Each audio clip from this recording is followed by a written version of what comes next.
नमो नमः।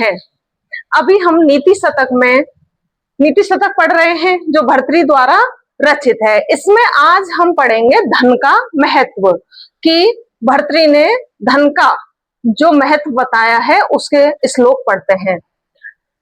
जाति यातु रसातलम गुण गणैस्तस्या अप्यो अधो गच्छताम शीलम शैल तटात पतत्व अभिजन संदेहता वहना शौर्य वैरिणी वज्रमासु निपत्व अर्थोऽस्तु न केवलम येन केन बिना गुणा तृण लब प्राया समस्ता इमे। इसमें भर्तृ कह रहे हैं कि यहाँ धन का महत्व है, कि धन का महत्व बहुत ही अधिक होता है। कैसे भाई, मनुष्य के जीवन में धन नहीं है तो कुछ भी नहीं है। देखिए इसका अर्थ है जाति यातु रसातलम।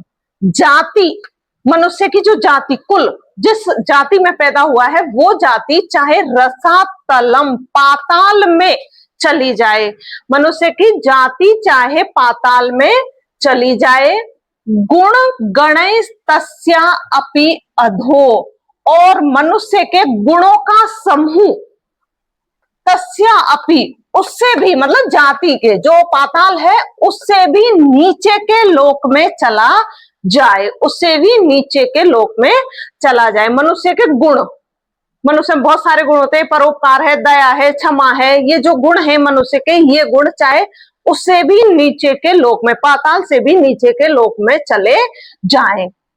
शील शैल तटात, शील जो मनुष्य का सदाचार है, शैल तटात पर्वत के तट से यानी कि पहाड़ के किनारे से पतत अभिजन नीचे गिर जाए। चाहे मनुष्य का जो सदाचार है, उसका सच्चरित्र है, अच्छा चरित्र है, वो चाहे पर्वत के किनारे से नीचे गिर जाए।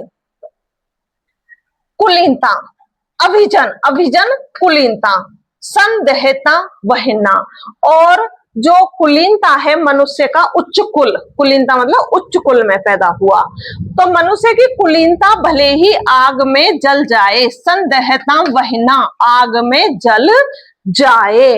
शौर्य वैरिणी वज्रम आसु, शौर्य मतलब मनुष्य का पराक्रम, पराक्रम रूपी शत्रु पर, देखिए यहाँ पराक्रम रूपी शत्रु रूपक किया जा रहा है, रूपांतरण किया जा रहा है, तो यहाँ रूपक अलंकार है। तो पराक्रम रूपी शत्रु पर वज्रम आसु, आसु शीघ्र ही वज्र गिर जाए, वज्रपात हो जाए। वज्र एक बहुत ही कठोर धातु होती है जिसके गिरने से बहुत कुछ नष्ट हो जाता है।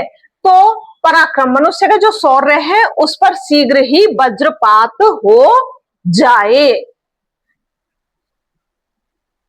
निपतत्व अर्थो अस्तु न केवलम, केवल अर्थो अस्तु न केवलम, केवल हमारे पास धन रहना चाहिए, केवल हमारे पास धन रहना चाहिए, बिना गुणा तृण लप्राया, धन के बिना गुणस्तृण सभी गुण तिनके के समान, तृण तिनके के समान, लप्राय समस्ता इमे, जो सभी गुण हैं वो तिनके के समान तुच्छ होते हैं, लप्राया तुच्छ होते हैं, यानी कि धन के बिना सभी गुण मनुष्य के तिनके के समान, एक तिनका बहुत छोटा सा होता है जो एक फूंक से बहुत दूर तक उड़ जाएगा, तो जो मनुष्य के जो सभी गुण हैं वो धन के बिना कैसे, तिनके के समान तुच्छ होते हैं, बहुत छोटे से होते हैं। तो इस श्लोक में भर्तृ ने धन का महत्व बताया है कि मनुष्य का चाहे उसकी जाति, उसका जो जिसमें पैदा हुआ है वो चाहे पाताल में गिर जाए और उसके मनुष्य के सभी जो गुण हैं वो उससे भी नीचे के लोक में चले जाएं, और मनुष्य का जो आचरण है, अच्छा चरित्र है, वो चाहे पर्वत के किनारे से, पहाड़ से नीचे गिर जाए, और मनुष्य का अभिजन कुलीनता उच्च कुल में पैदा होना ही चाहे आग में जल जाए, कहते हैं ना कई बार हम भाड़ में जाए तो आग में जल जाए, और मनुष्य का जो शौर्य है, पराक्रम है, वीरता है, जो वो चाहे उस पर शीघ्र ही वज्र गिर जाए। केवल धन रहना चाहिए, मनुष्य के पास धन रहना चाहिए। धन के अभाव में मनुष्य के जो सभी गुण हैं मनुष्य के अंदर, वो कैसे होते हैं? तिनके के समान तुच्छ होते हैं। देखिए भर्तृहरि ने जो अलग अलग पद्धति बताई हैं, उन सब में क्या है? सबकी अलग अलग महत्ता है। भाई हमारे जीवन में धन का भी महत्व है, गुणों का भी महत्व है, पराक्रम का भी महत्व है, परोपकार का भी महत्व है, विद्या का भी है। तो इसलिए हर चीज का उसने बंटवारा कर दिया है। अब यहाँ पर हमारा जो छंद है, इस श्लोक में हमारा छंद है शार्दूल विक्रीडतम, जिसमें 19 वर्ण होते हैं। तो ये हमारा हो गया श्लोक। अगला श्लोक पढ़ते हैं।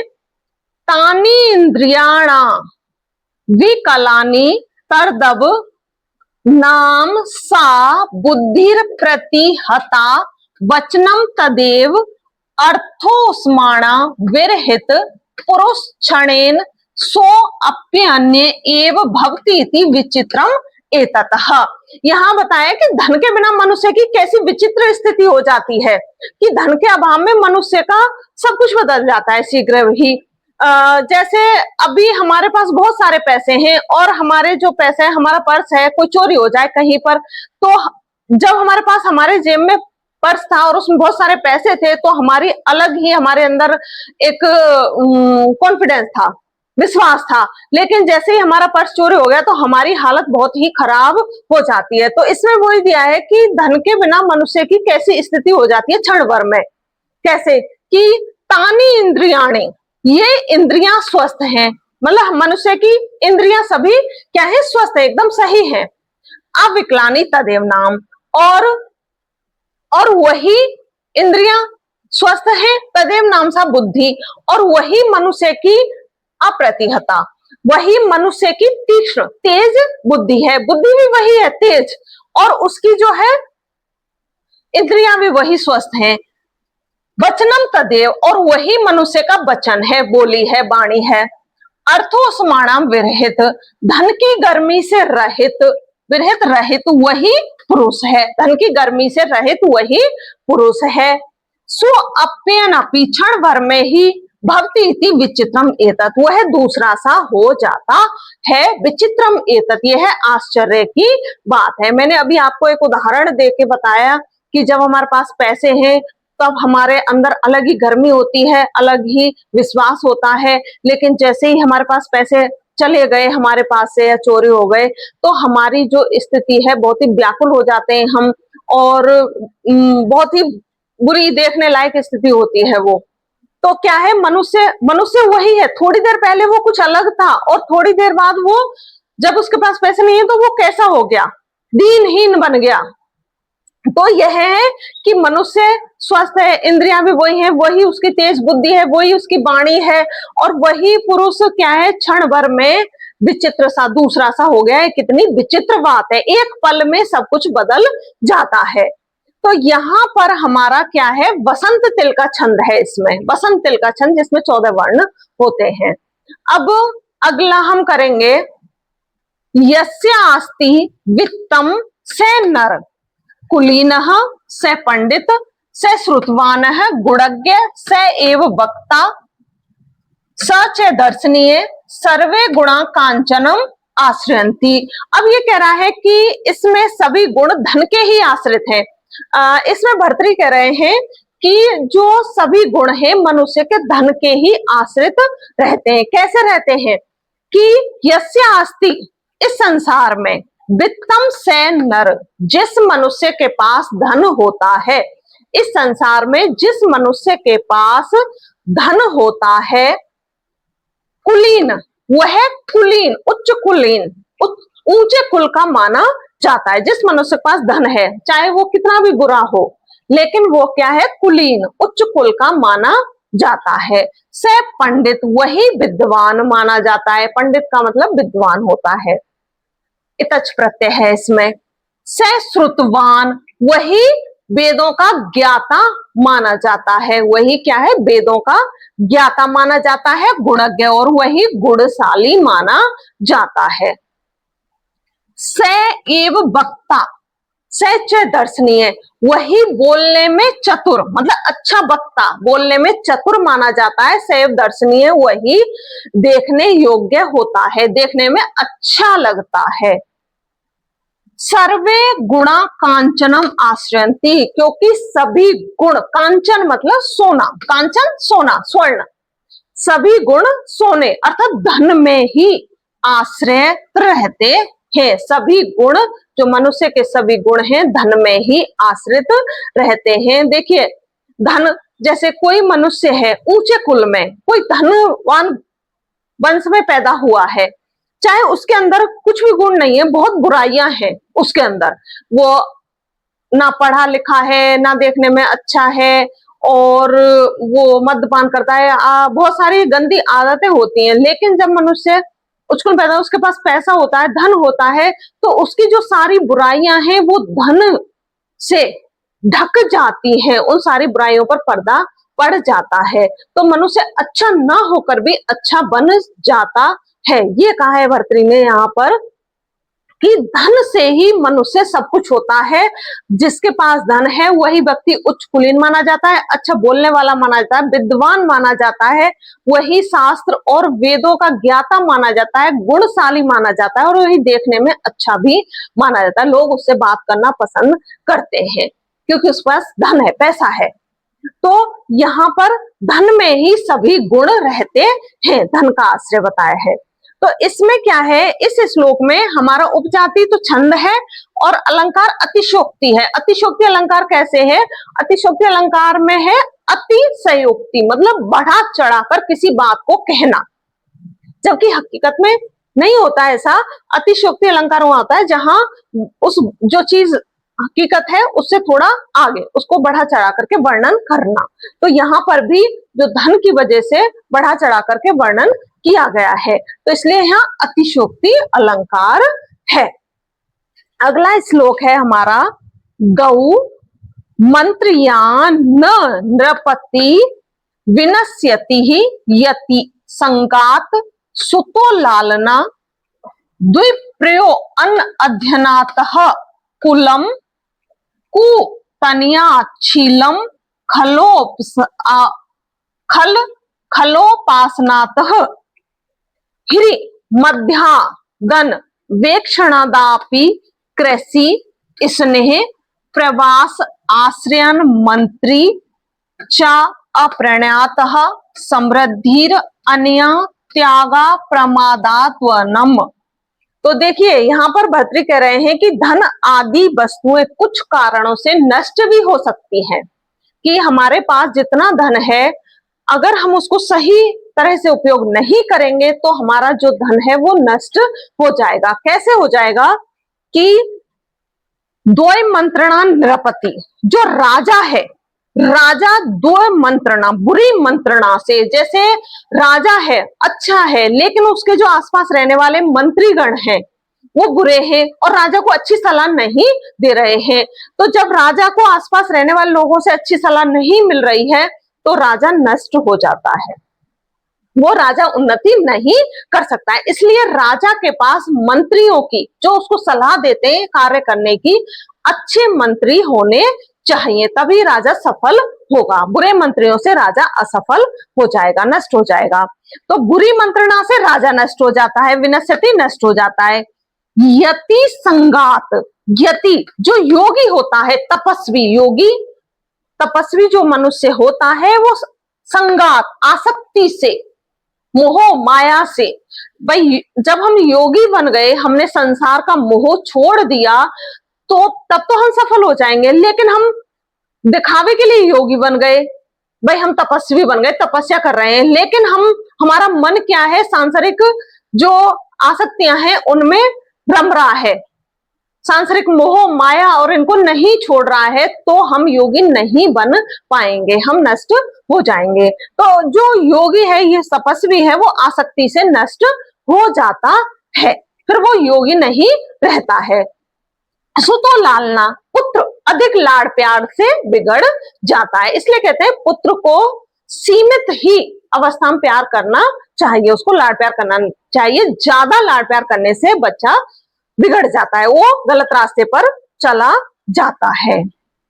द्वि प्रियो अध्ययनातः और द्वीप, द्वीप मतलब ब्राह्मण। ब्राह्मण क्या है? अध्ययन, अनअध्ययनात, अध्ययन ना करने से, पढ़ने से। जो ब्राह्मण है वो ना पढ़ने से नष्ट हो जाता है। भाई हमारे मनु ने प्राचीन काल में जो हमारे 4 वर्ण बताए थे, ब्राह्मण, क्षत्रिय, वैश्य, शूद्र, उनमें ब्राह्मण वर्ण का कार्य था अध्ययन करना और अध्यापन कराना। जब ब्राह्मण अध्ययन और अध्यापन नहीं कराएगा तो वो ब्राह्मण नहीं कहलाएगा, क्योंकि पहले जो हमारी वर्ण व्यवस्था थी वो जन्म के आधार पर नहीं थी बल्कि कर्म के आधार पर थी। तो ब्राह्मण वही कहलाता था, वो वेदों का अध्ययन और अध्यापन कराता था, अन्यथा वो ब्राह्मण नहीं होता था। तो कुलम कुतन्यातः, और कुल हमारा जो वंश है, कुतन्यात बुरी संतान से, बुरी संतान से हमारा जो वंश है वो नष्ट हो जाता है। अच्छी जो संतान है वो हमारे वंश को आगे बढ़ाती है, हमारे कुल का नाम करती है, ऊंचा करती है। और जो बुरी संतान होती है, जो बुरे कार्य करती है, उससे हमारा जो वंश है, कुल है, वो नष्ट होता है। शीलम खलोपस्नातः, और जो शील है, मनुष्य का चरित्र है, लज्जा है, खल उपासना, दुष्ट लोगों के साथ रहने से या मद्यपान करने से, दुष्ट लोग साथ रहने से और मद्यपान या नशा आदि करने से जो हमारी लज्जा है वो नष्ट हो जाती है। हिरी मध्यात, लज्जा चरित्र हमारा दुष्ट लोगों के साथ रहने से, और हिरी मध्यादन वेक्षणापी, और जो हिरी लज्जा है हमारी मद्यपान करने से, लज्जा हमारी मद्यपान करने से नष्ट हो जाती है। यहां पर ये रह गया शील।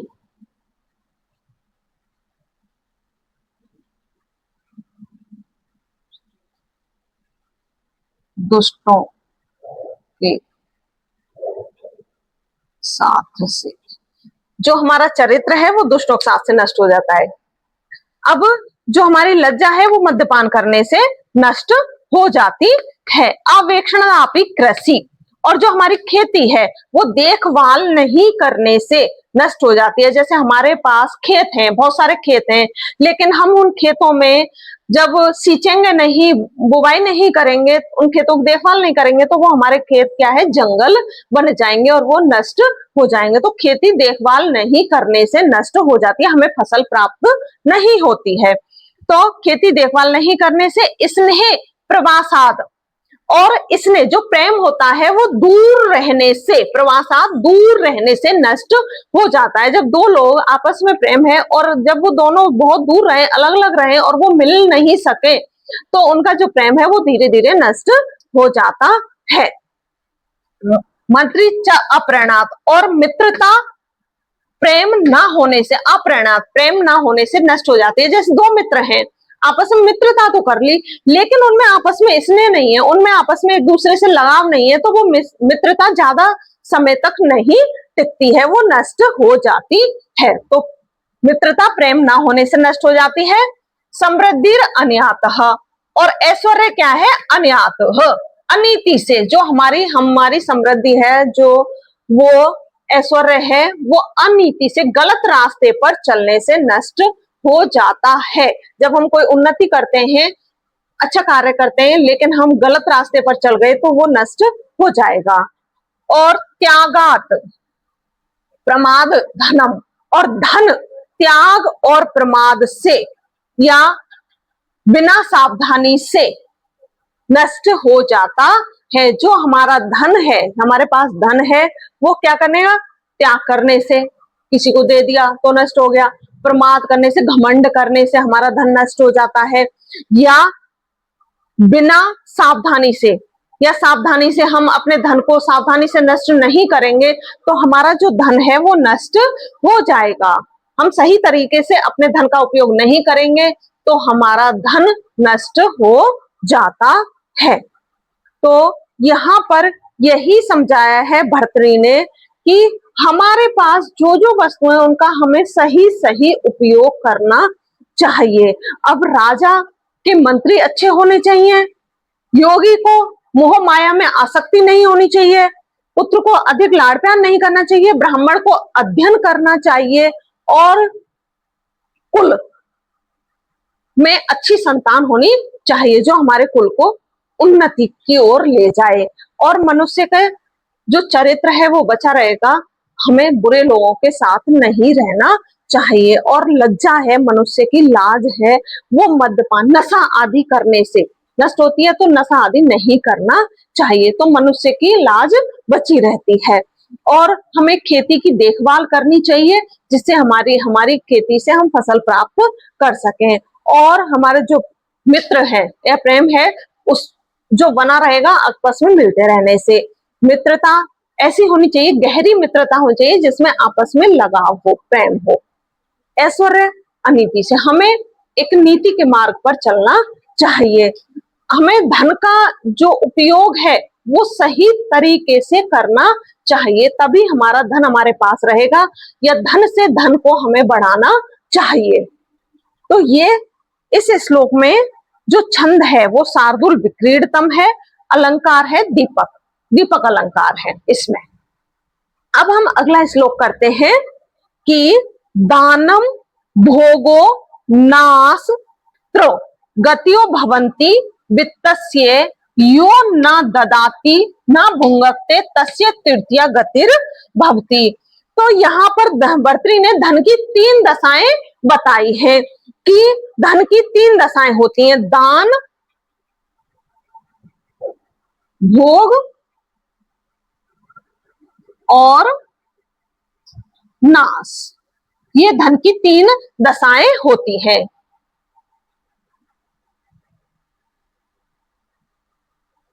यो न ददाति, जो व्यक्ति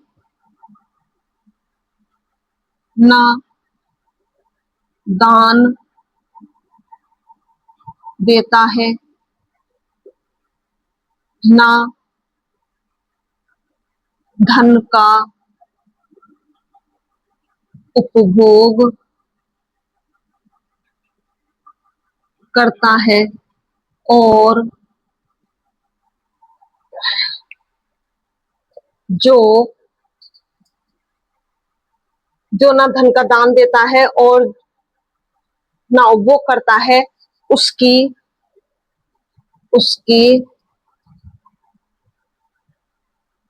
तीसरी गति नाश होती है, तीसरी गति नाश होती है। इसमें छंद आर्या जाति। तो देखिए इसमें क्या है, धन की 3 दशाएं बताई हैं भर्तृ ने। दान 3 गति है, दान, भोग और नाश। धन गतियो भवन्ति वित्तस्य, वित्तस्य धन की 3 गतियां होती हैं, दान, भोग और नाश। तो जो व्यक्ति यो ना ददाती, जो व्यक्ति ना तो दान देता है, ना भुंगते, ना अपने धन का उपयोग करता है, उपभोग करता है, उसकी तीसरी गति तस्य तृतीया गति भवति, उसकी तीसरी गति नाश होती है। ये नाश, उसकी तीसरी गति नाश होती है। कैसे?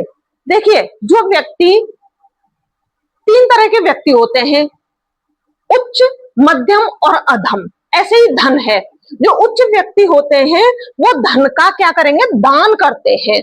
हमें जितना हो सके हमारे पास जो धन है सही व्यक्तियों में, सही वस्तुओं में उसका हमें दान करना चाहिए।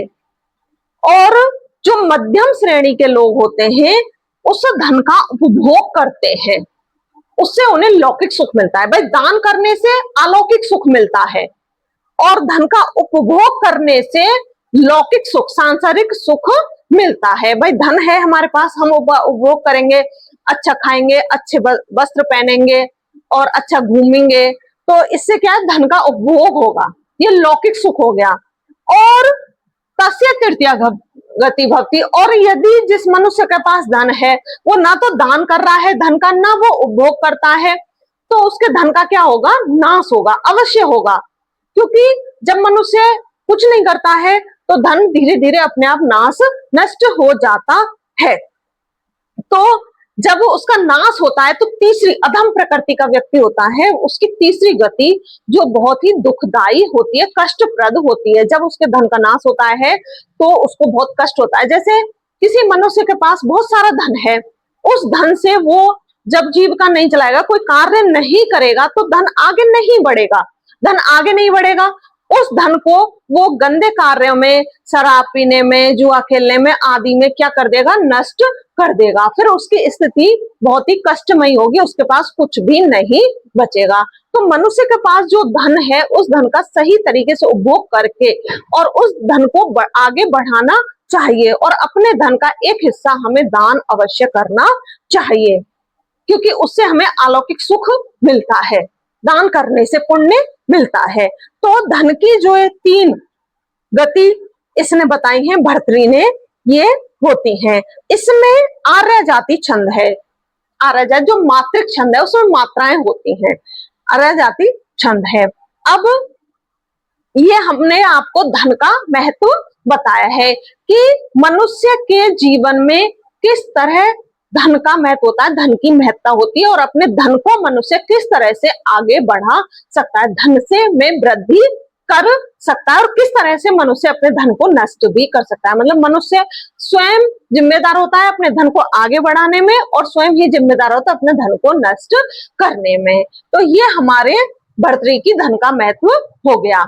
आगे हम अगली पद्धति पढ़ेंगे। धन्यवाद।